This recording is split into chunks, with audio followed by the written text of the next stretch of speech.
Bonjour, bienvenue sur Sensation. Nous allons plonger dans un sujet profondément important, celui du psychotraumatisme et de la résilience. Dans un monde où de nombreuses personnes sont confrontées à des expériences difficiles, il est crucial de comprendre comment elles peuvent surmonter les traumatismes et trouver la force de se reconstruire.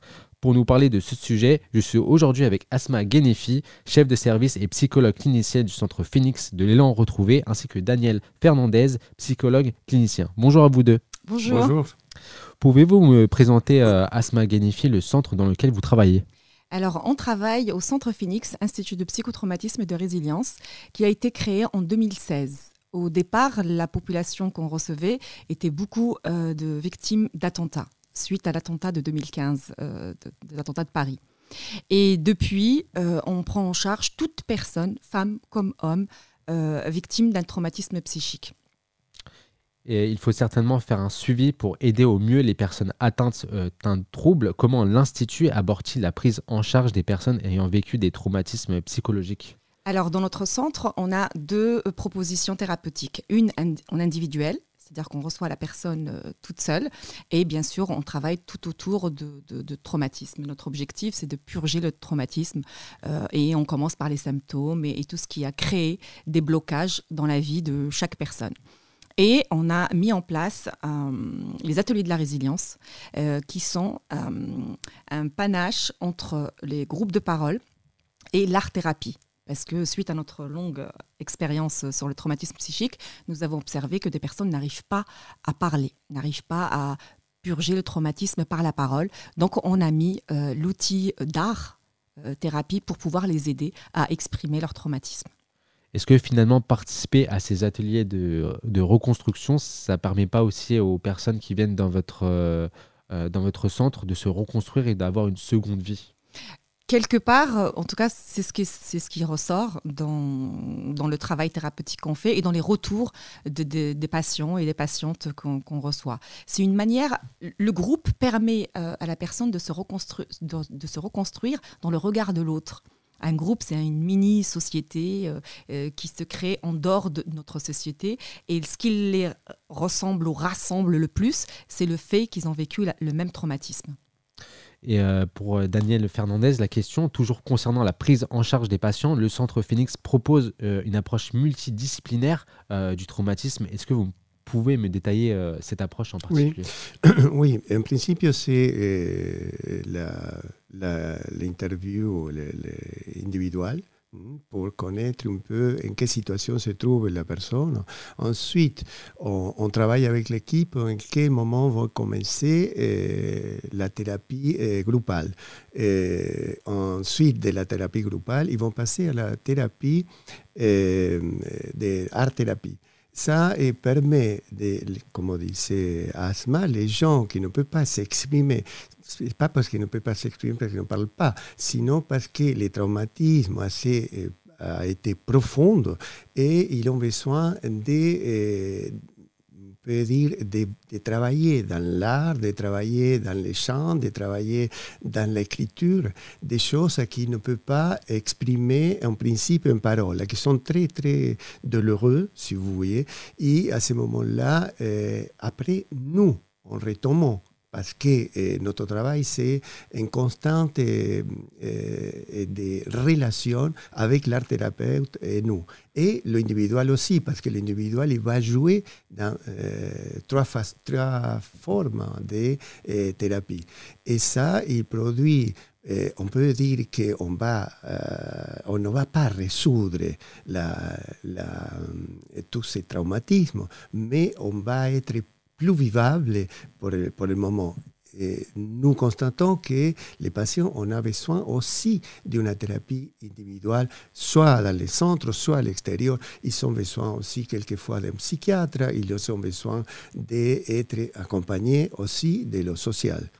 C'est tout un travail qu'on fait en raid, parce que sinon, les patients, on ne peut pas laisser dans la rue, on peut dire comme ça. C'est vraiment un accompagnement personnalisé et un suivi que vous faites au sein de votre centre. Oui. Est-ce que justement la possibilité d'avoir plusieurs médecins ou psychologues cliniciens, justement, ça ne peut pas aider à faire ce suivi ?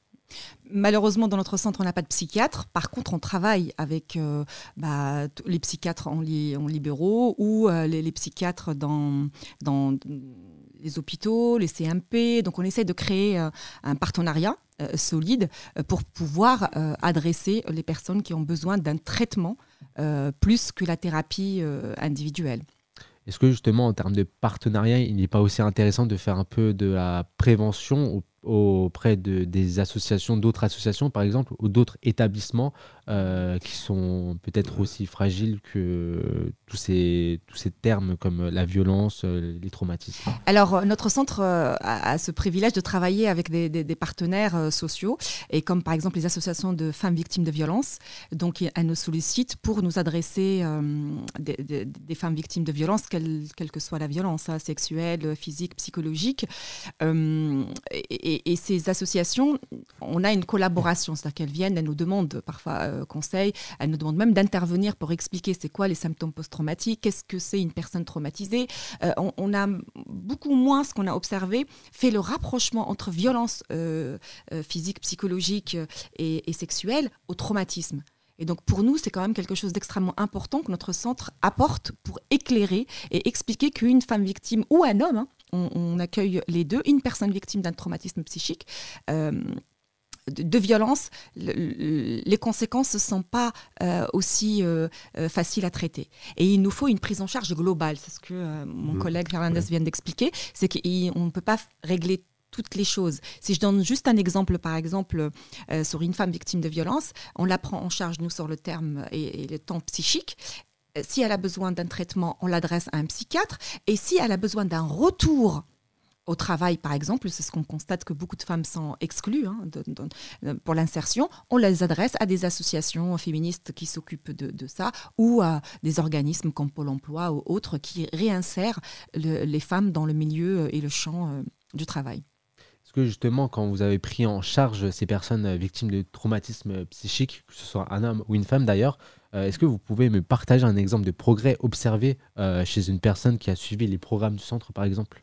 Alors, on a par exemple là en ce moment un groupe de femmes victimes de violences, et ces femmes-là, toutes comme elles sont, elles ont quitté le champ du travail parce que les symptômes étaient très présents, et ils ne pouvaient pas gérer la peur du jugement, la peur des regards de l'autre, donc elles se sont exclues quelque part de le travail. Et là, ce qu'on a constaté, c'est qu'il y a un retour au travail. Certaines, elles changent, elles préfèrent faire de formation, changer de travail, elles ont pris confiance en elles, parce que beaucoup viennent avec un estime de soi pas très élevé, et le fait de rencontrer d'autres femmes qui ont vécu la même chose, et le fait qu'on fasse notre travail vraiment particulier parce qu'on reste focus sur le traumatisme, on a vu des réels changements. Dans nos ateliers de la résilience, comme je dis, on travaille beaucoup sur le traumatisme, on est dans le passé, le présent, et notre objectif, c'est le futur. Donc, on les laisse partir avec un projet et se projeter. La résilience, pour nous, c'est se projeter dans le futur et pouvoir reprendre confiance en soi. Et un point aussi, je continue avec Asma, un point c'est parce que pendant ce vécu des traumatismes, ils ont construit quelque chose. Ce que nous devons faire, notre travail, c'est déconstruire cette problématique. On voit aussi avec le travail des présents, passé et futur, passé, présent et futur, on voit comment les gens ils commencent à prendre une partie de sa vie. Et ça, c'est important. Mais il y a autre chose que c'est important, le travail que peut faire la justice. La justice et le social. Vous disiez, comment on peut prévenir s'il y a la prévention. C'est possible la prévention, mais c'est du côté de la justice, c'est du côté de le social, c'est du côté de l'école. Il y a plusieurs choses à faire, qu'il y a des associations qui sont en train de faire des choses, non seulement avec la justice, sinon avec la police et avec les écoles. Ça, c'est la prévention. Prise en charge globale. Une prise en charge globale, vous voyez. Tout à fait. Très bien, merci à vous deux. On arrive vers la fin de l'émission. Merci Asma Ghenefi et Daniel Fernandez d'avoir répondu à nos questions et d'avoir été avec nous sur Radio Sensation. Je rappelle que vous faites chef de service psychologue clinicienne au sein du Centre Phoenix Élan Retrouvé, ainsi que psychologue clinicien. Donc, pour plus d'informations sur le CPPR Phoenix, rendez-vous sur votre site internet élanretrouvé.org. Cette émission a été proposée en partenariat avec l'IECPA de Paris.